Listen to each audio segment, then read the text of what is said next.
자, 검찰공화국 균열이 나고 있다.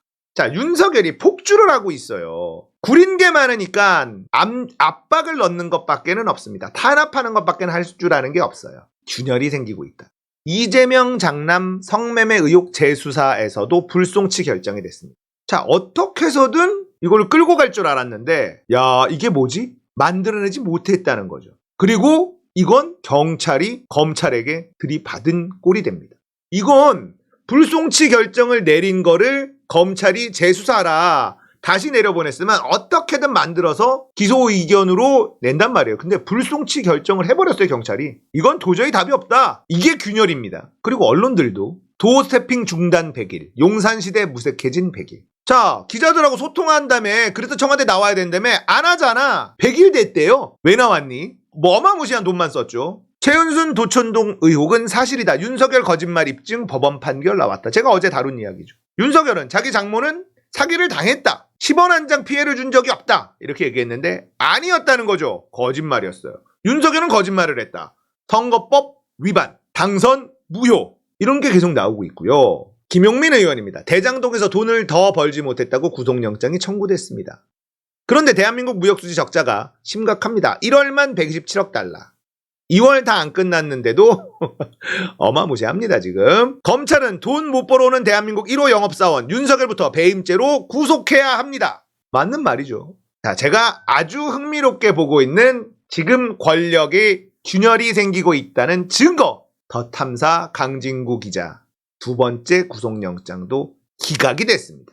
이 구속영장 피해자가 누구냐면 윤석열, 한동훈입니다. 그런데 구속영장이 기각됐어? 법원에서도 균열이 일어나고 있다. 많은 사람들이 이거 구속될 거다라고 예측했는데 안 됐어요. 이러면은 한동훈 입장에서는 완전 모양 빠지는 거거든요.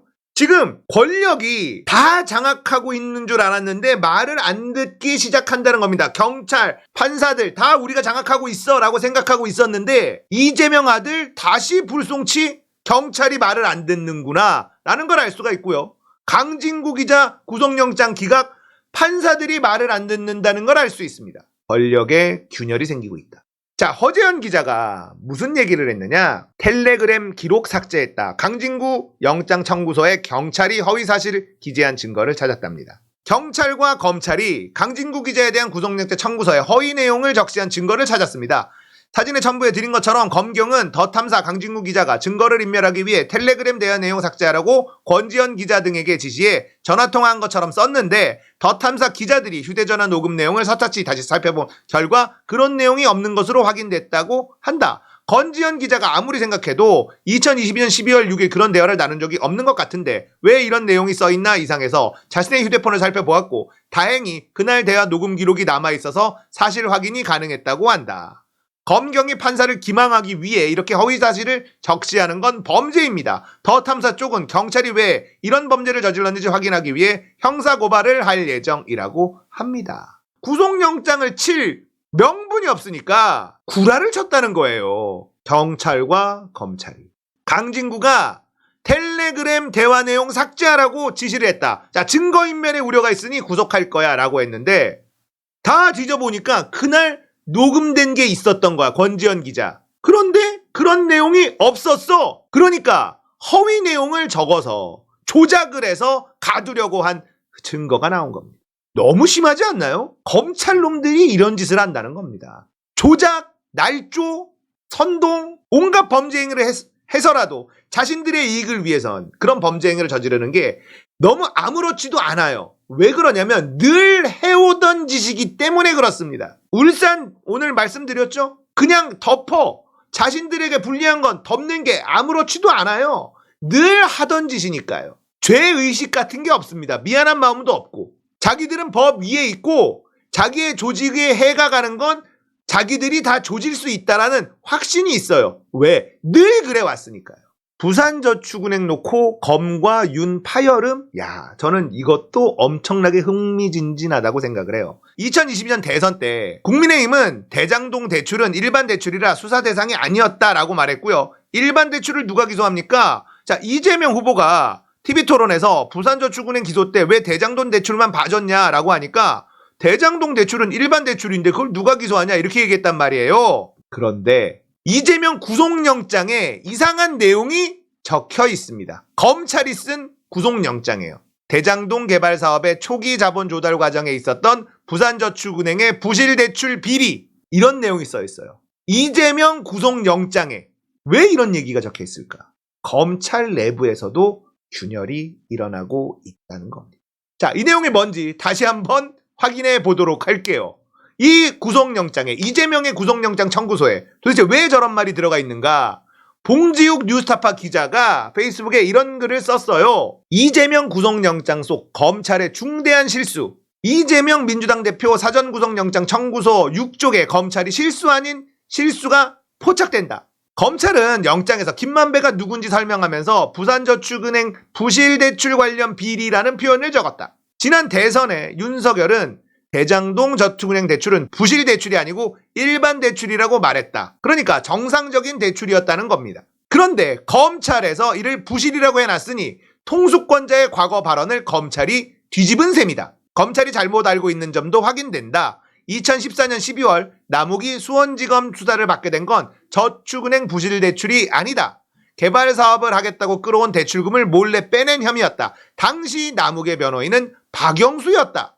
그런데 부실대출 표현이 반복해서 등장하는 걸로 보아 단순한 실수가 아닌 듯도 하다. 도이치모터스 주가 조작 재판 과정에서 등장한 몇몇 엑스맨 검사들을 볼 때 논문의 부실을 표현하기 위해 일부러 잘못 알고 있는 척한 게 아닐까 하는 생각도 든다. 아시겠어요? 이게 이재명 사전 구속영장 청구 요청서에 들어있어요. 대장동 개발 사업의 초기 자금 조달 과정에서 있었던 부산저축은행의 부실대출 관련 비리. 그 무렵 부산저축은행 부실대출 관련 비리 수사 등으로 인해 김만배에게 주도권을 넘겨주고 검찰에서 이재명 잡으라고 조서를 막 썼는데 부산저축은행의 부실대출이라는 말을 계속 집어넣고 있었다는 겁니다. 재밌죠? 윤석열은 부실대출이 아니었다. 정상적인 일반 대출이었다라고 대선 기간 내에 얘기를 했는데 검찰에서도 부산은행에서 대장동 대출은 부실대출이었다라고 이야기하고 있다는 겁니다. 자, 윤석열은 부산저축은행에서 대장동 대출이 정상적인 일반 대출이었다라고 얘기했는데 이것도 거짓말이라는 거죠. 허위사실 공표, 당선 무효. 이 인간이 대선 때 했던 말 중에 진짜가 뭔지 찾아내는 게 더 빠를 것 같습니다. 거짓말로 쌓은 모래성이에요. 자, 이런 와중에 이 인간이 할 줄 아는 건 이거밖에 없어요. 노조 회계장부 내놔라. 그런데 여론 53%가 찬성하고 있어요.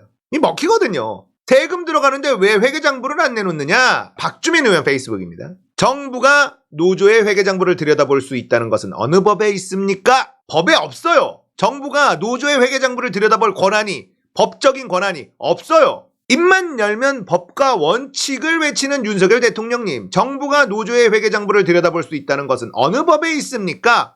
윤석열 정부는 한국노총과 민주노총이 이미 법에 정해진 범위 내에 자료를 제출했음에도 내지를 제출하려며 불응하면 과태료를 부과하겠다고 협박하고 있습니다.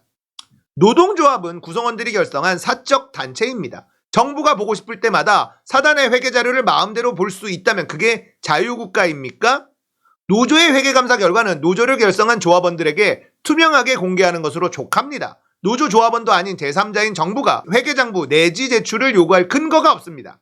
윤석열은 이렇게 얘기한 거죠. 세금 들어갔잖아. 지원금 들어갔잖아. 일단 어디든 정부의 돈이 들어가잖아요. 그러면 모든 쓴 거 지출에 대한 증빙을 제출해야 됩니다. 그 돈이 어떻게 쓰였는지 매 사안마다. 노조에게 들어갔는지 안 들어갔는지는 모르겠어요. 제가 알기로는 지금 이 세금이 들어갔다라는 게 세액공제, 조합원들이 조합비를 내는데 여기에 세액공제를 해주게 돼 있거든요. 기부금으로 처리되기 때문에 이 세액공제를 세금이 들어갔다라고 얘기하는 건지 아니면 뭐 어떤 지원금이 들어갔는지에 대해서는 아직 많은 언론들에서 명확하게 다루는 곳이 없어서 저도 잘 모르는데 어쨌든 세액공제가 들어가는 거는 기부로 취급됐기 때문에 당연히 들어가는 거고 정부가 무슨 혜택을 주고 시혜를 준 게 아니라는 겁니다. 정부가 어떤 일에 대해서 지원금을 줬다. 그러면 그 돈을 어떻게 썼는지는 무조건 증빙하게 돼 있습니다. 사안별로 당연히 그렇게 했을 것이고 그게 아닌 거는 일반 회계를 정부가 들여다볼 권리가 없습니다. 그리고 민주노총이나 한국노총 같은 경우엔 조합비를 받잖아요. 조합원들이 회계감사에 대해서 굉장히 깐깐하게 쳐다보고 있어서 쉽지 않습니다. 지금 윤석열이 노조 회계장부 내놔라, 갖고 와라 이렇게 얘기하는 근거가 뭐냐? 없어요. 그런데 이렇게 하는 이유는 뭐냐? 이걸 받아서 꼬투리를 잡아. 자, 봐라. 조합이 이상한 짓을 했네. 조합장이 이상한 짓을 했네. 조합의 높은 사람들이 조합비를 가지고 술 마셨네, 뭐 했네. 언론 플레이 하려는 거잖아요. 자, 그러면 이게 어떻게 되냐면 갈라치기가 됩니다. 특히나 20대들, 이준석의 선동에 가스라이팅에 홀라당 넘어가는 20대들, 30대들 있잖아요. 자, 봐라. 노조들이 지금 앉아가지고 철밥통 끼고 앉아가지고 이런 나쁜 짓들을 일삼고 있으니 젊은 애들이 직업을 구하기가 어려운 거 아니냐. 이렇게 가려는 거예요. 갈라치기 하려는 거예요. 여론 53%가 찬성을 하고 있잖아요.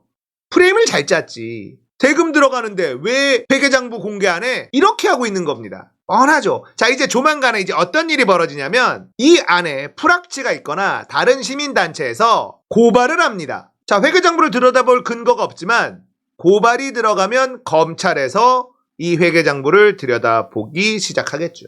그러면 조국 전 장관과 정경심 교수나 이재명, 최강욱 이런 사람 털듯이 털기 시작하고 언론에 뿌리고 윤미향 털듯이 세대 갈라치기하고 갈등 유발하고 이거 재미 보려는 거예요. 그러니까 이 검찰이라는 놈들이 나라의 권력을 가지면 대가리 굴리는 게 이거밖에 없다는 겁니다. 자신들의 힘을 활용해서 갈라치기하고 싸워붙이고 이익을 챙기려는 거. 이 인간들이 권력을 잡으면 이런 일이 그냥 아무렇지도 않게 벌어지는 거예요. 얘네들이 할 줄 아는 게 이거밖에 없는 겁니다. 노조 회계장부 깔아라고 했더니 여론이 53%가 찬성이라잖아.